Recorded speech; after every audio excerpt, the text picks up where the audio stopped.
Soy Sofía Ortiz y hoy quiero llevarlos a un recorrido que no es solamente cinematográfico, es histórico, político, teatral y profundamente colombiano. Vamos a hablar de cómo el teatro colombiano abrió el camino para el cine, cómo surgieron nuestras primeras imágenes colectivas, cómo aparecieron fenómenos como la pornomiseria y cómo películas contemporáneas tales como El abrazo de la serpiente y Los reyes del mundo dialogan con esa tradición de otredad y marginalidad y exotización.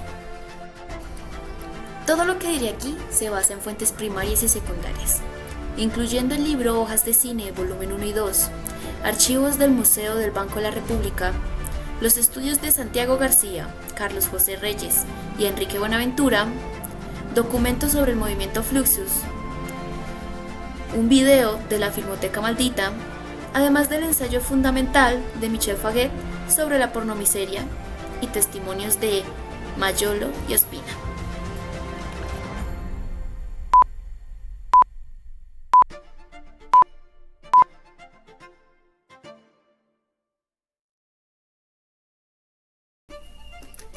Cuando se habla acerca del origen del cine colombiano, casi siempre se empieza por los mismos lugares, los noticieros de los años 20 y los primeros intentos narrativos de los años 60.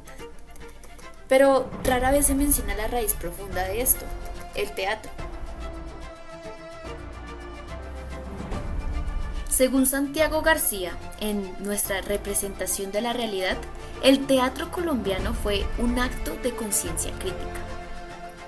No solo entretenimiento, sino una forma de pensar el país.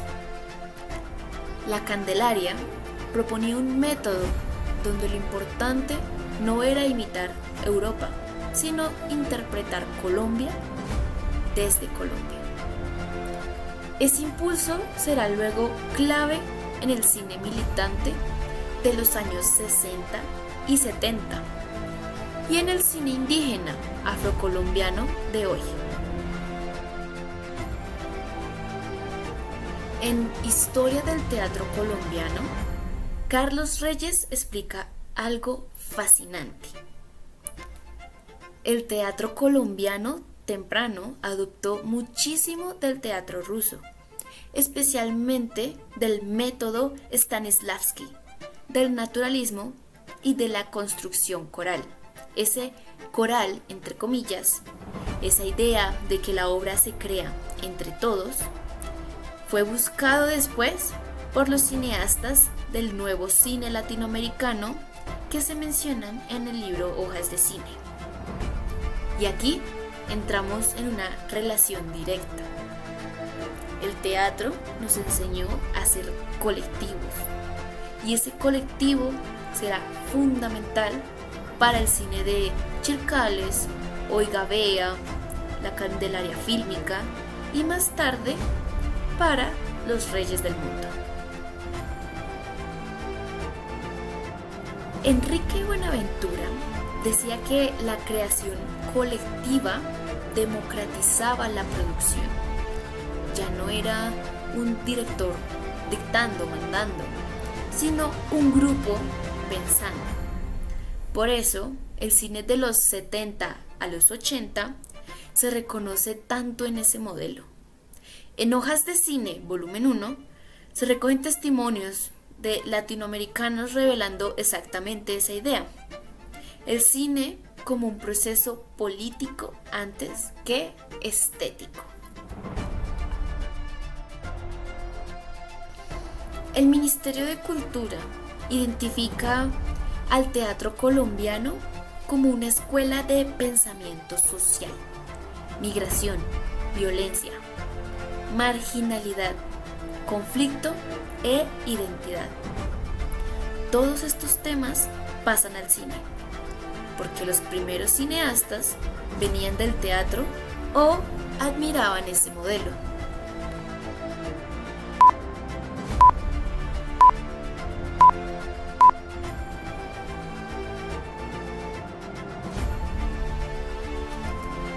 Aquí entra Hojas de Cine, volumen 1 y 2. Ambos documentos explican que Colombia inicia un cine en plena tensión, es decir, entre lo documental, lo político y la urgencia de narrar un país profundamente desigual. Y esa tensión genera un fenómeno, la aparición de la marginalidad como objeto visual. Pero antes de adelantarnos a la pornomiseria, extendamos el contexto. Lo que dicen estos textos es claro. El cine colombiano nace sin industria, sin equipos y sin apoyo estatal. Nace desde el ensayo-error, desde lo colectivo, desde el activismo. El cine de Marta Rodríguez y Jorge Silva es un ejemplo claro. Chircales no es un experimento estético, es la continuación del trabajo social y antropológico profundamente en diálogo con el pueblo. Faguet lo explica muy bien. Ospina y Mayolo llegan tarde a los Panamericanos, no tienen permisos y terminan filmando a la población excluida detrás de los muros. Ese gesto es clave. El cine colombiano nace mirando a quienes quedaron afuera del espectáculo oficial.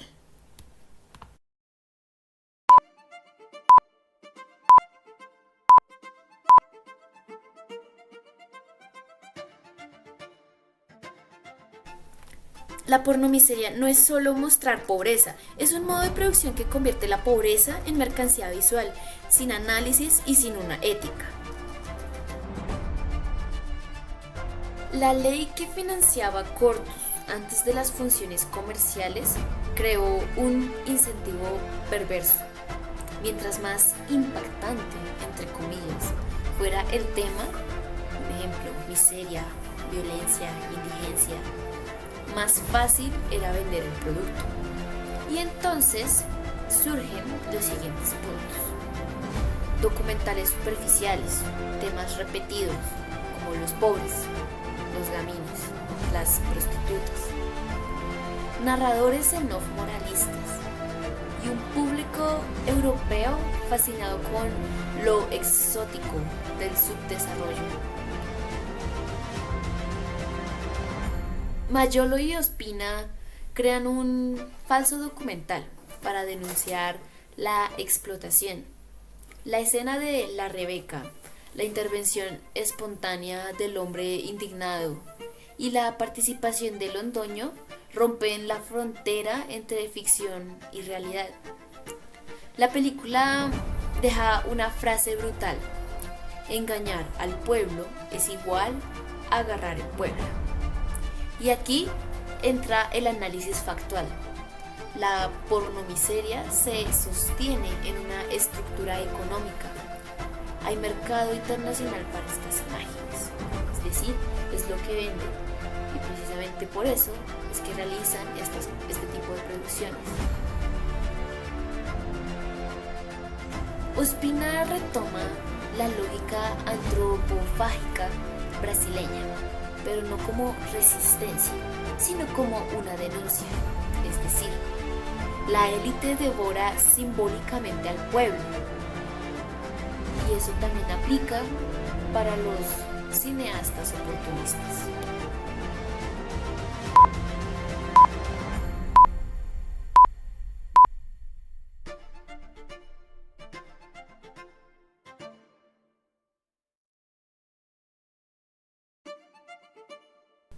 Para dar un pequeño contexto del grupo Fluxus, fue un colectivo internacional informal de artistas de vanguardia, fundado en los años 60 por George Maciunas, que buscaba fusionar el arte con la vida, criticar el sistema del arte comercial y promover la simplicidad, el humor, el azar y la experimentación a través de performance o happenings y objetos sencillos. Se caracterizaba por su actitud anticomercial, la democratización de la creación y la colaboración entre disciplinas como música, danza y literatura. En este tipo de colectivo estaban involucradas figuras como Yoko Ono y Nam June-paik. Entonces, ya entrando al tema, Fluxus proponía romper las jerarquías entre arte alto y popular, entre actor y espectador.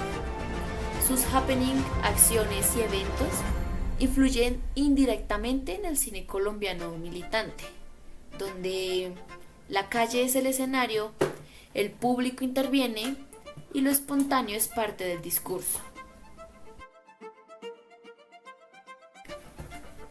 El video sobre la Filmoteca Maldita habla de cómo ciertos archivos se vuelven peligrosos porque contienen aquello que el país quiere olvidar. Eso pasa exactamente con el cine del sobreprecio. Cientos de cortos quedaron abandonados, deteriorados, invisibilizados, no porque fueran malos técnicamente, sino porque revelaban la ética dudosa de una época.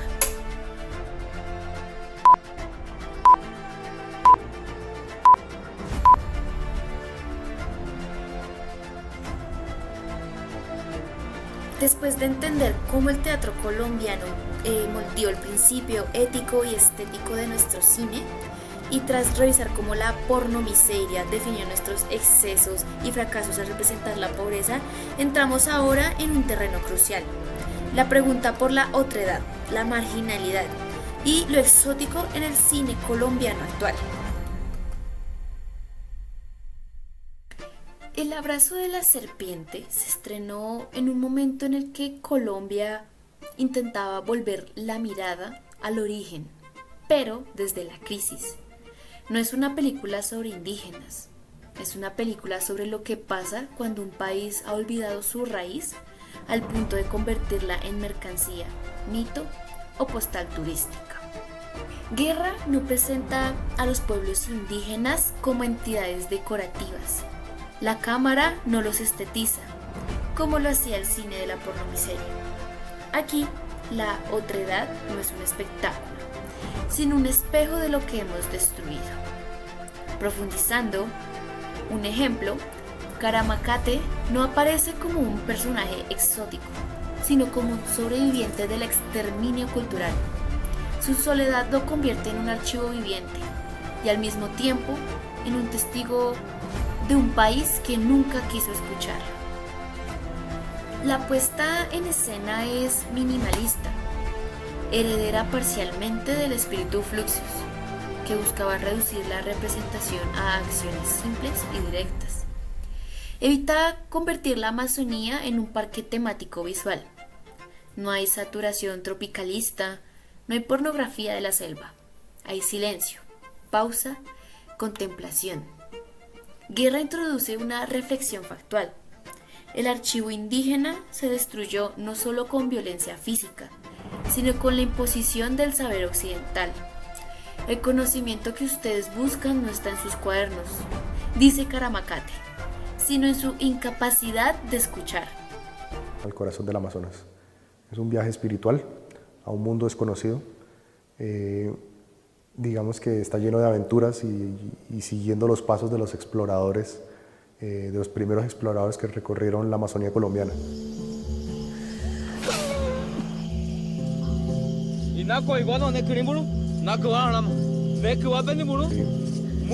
Desde el punto de vista de un payén, de un chamán llamado Caramacate, que es el último sobreviviente de uno de los pueblos que fueron exterminados en esa época. Y él tiene una serie de encuentros con dos científicos que vienen en diferentes momentos buscando plantas sagradas. Y a través de ese encuentro se narra el choque entre estos dos mundos, pero al mismo tiempo cómo estos dos mundos se alimentan y crecen mutuamente con su respectivo conocimiento. This is madness.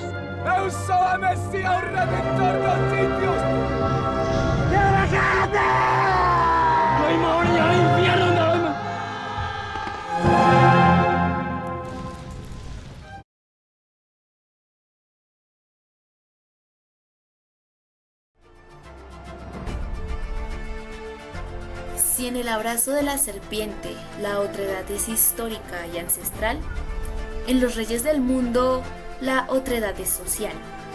jóvenes expulsados del sistema. La película no representa la marginalidad como desviación, la representa como el centro del país real. En ella desmonta la idea de que la marginalidad es un accidente. Aquí se muestra como una consecuencia directa del modelo económico y del narco como industria cultural.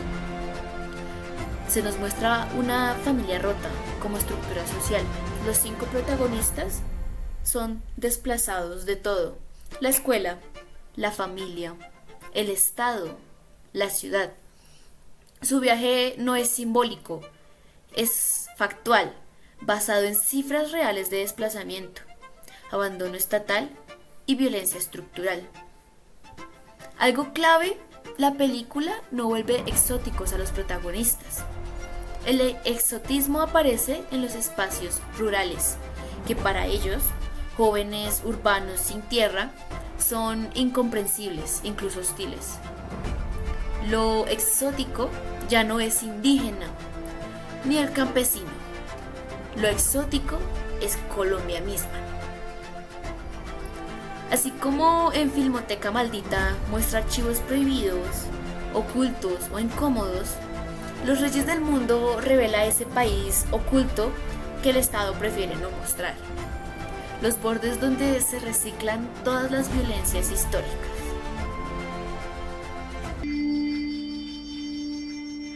A partir de este momento, todos los hombres seremos iguales. A partir de ahora, nadie tendrá más que nadie. Nadie será más que nadie. Todos correrán libres y salvajes. Qué fuerte soy por tu odio. Qué fuerte soy por tu odio.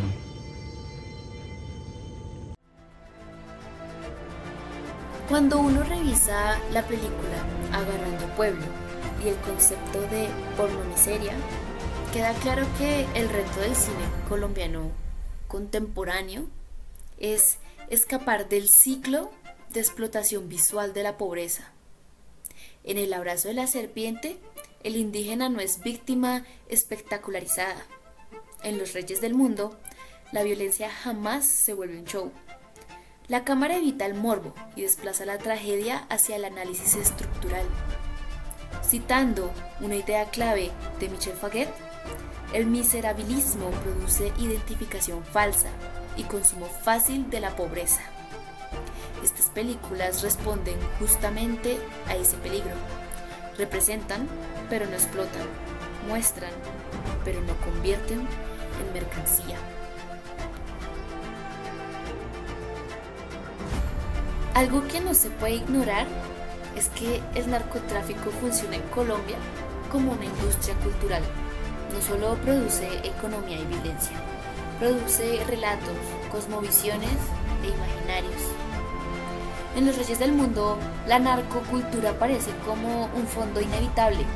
No la muestran directamente, pero sí aparece su sombra. La lógica del dinero fácil, el despojo, el miedo como forma de vida, la ley del más fuerte.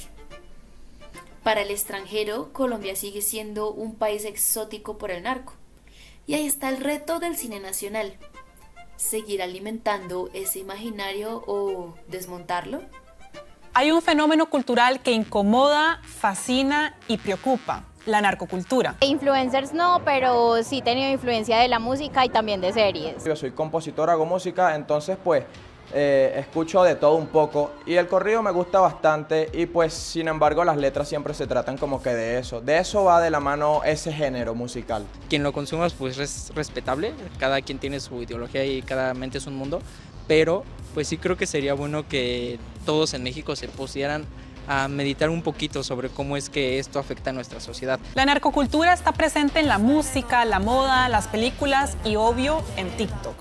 Hoy millones de jóvenes en América Latina consumen y en muchos casos admiran contenidos que idealizan la vida de los capos, pero también que normalizan la violencia y presentan esta actividad criminal como un camino rápido al éxito. Los sectores de entretenimiento se dieron cuenta que esto, digamos que explotar este tipo de contenido trae seguidores y la fórmula sigue funcionando. Los cárteles lo saben y lo aprovechan. Invierten en narcoinfluencers o incluso encargan canciones. Es como uno que trabaja en un Rappi, jefe. Tú le mandas, tú le dices, yo quiero pizza con champiñón sin pepperoni. Y te va a llegar la pizza donde llegue, a donde estés tú. Las letras de las canciones suelen ser como esta. Es el jefe, lo es y lo era. Gira y separa la tierra si Joaquín ordena. O esta. Tienen ahogos, me salgo a pasear. 10 camionetas se miran atrás. Cuido la plaza del señor Guzmán y al pelle traigo de anillo de seguridad. Con Joaquín se refieren a Joaquín El Chapo Guzmán, claro, el narcotraficante mexicano que se desempeñó como líder del cártel de Sinaloa hasta su extradición a Estados Unidos en 2017. Estas canciones se convierten en hits, pero este subgénero musical de los narcocorridos es solo la puerta de entrada a un universo mucho más amplio. Los gustos, valores y comportamientos popularizados por los traficantes de drogas no solo viven en canciones, sino también en series, libros, telenovelas, turismo, redes sociales e incluso en tendencias de moda. Pues creo que es un estilo de vida que quiere dar a conocer como una imagen que no es, que es muy fácil simplemente meterte a estos grupos delictivos y ya vas a tener dinero, mujeres y fama y todo ese tipo de cosas por la vía fácil, cuando pues la realidad de las cosas es muy diferente. Son claras apologías a la violencia machista, a la violencia asesina, al tráfico de drogas, a distintas formas de corromper o burlarse de la autoridad. La línea entre entretenimiento y propaganda criminal es cada vez más difusa. Pero ¿qué impacto real tiene este fenómeno en la sociedad? ¿Estamos hablando de simples expresiones artísticas o de una maquinaria cultural que refuerza el poder del narco? ¿Cuándo y por qué los símbolos narco empezaron a seducirnos? La narcocultura no nació en TikTok ni en Netflix. Sus raíces se remontan a los años 60 en plena ruta del tráfico de marihuana, cocaína y heroína entre Colombia, México y Estados Unidos. Desde entonces, la admiración por quienes actuaban fuera de la ley se fue expandiendo globalmente.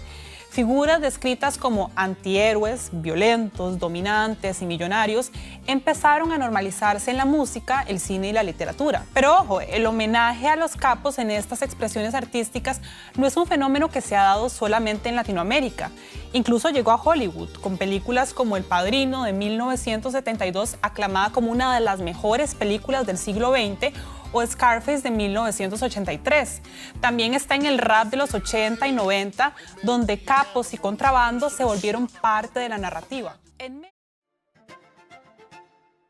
ambos filmes, la otredad ya no es solo el indígena o el campesino. La otredad hoy es el adolescente sin oportunidades, el cuerpo expulsado, el territorio arrasado, la cultura negada, la memoria destruida. El grupo Fluxus proponía acciones simples que evidenciaban la fragilidad de la vida cotidiana. Esa misma sensibilidad aparece en estas películas. Gestos mínimos, silencios, caminatas, miradas perdidas. No hay espectáculo, hay resistencia. Más que mostrar al otro, estas películas revelan que el otro somos nosotros y que la marginalidad ya no es un borde del país, es tristemente su centro estructural.